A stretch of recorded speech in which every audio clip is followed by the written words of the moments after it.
Светофоры Якутска переведут на новый режим. Таким образом заработает принцип «всем пешеходам зеленый свет и всем автомобилям красный». Сообщается, что делают это в целях безопасности, потому что таковы государственные стандарты. Когда эти изменения вступят в силу и как это все будет работать, разбирался наш корреспондент Дмитрий Тымыров.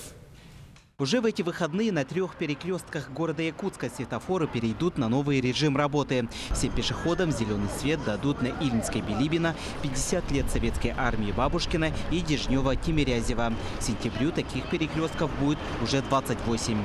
Это Сергалякское шоссе, значит, и в том числе, значит, и Вилюйское, значит, направление движения автотранспорта.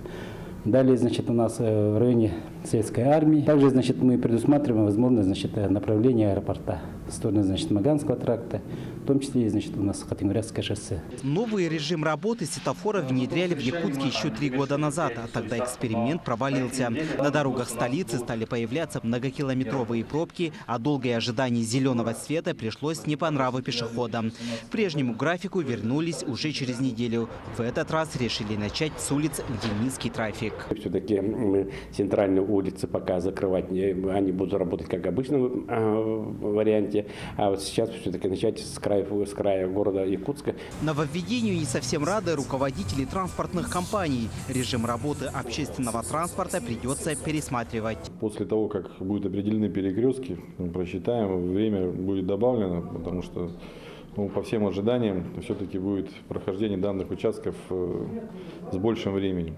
Поэтому здесь, конечно, время покажет, насколько это будет эффективно. У автомобилистов общего мнения нет. Тогда уже будет этот ажиотаж, и вообще город станет, наверное. Ну это как сделают, так и посмотрим, как оно будет. Я не знаю, в Нерюнгри нормально, вот я был в Нерюнгри, там нормально. Мне без разницы как бы. Никуда не спешите, все Да, нормально? мне вообще проблем нет. Ну, не знаю, наверное, пробки будут.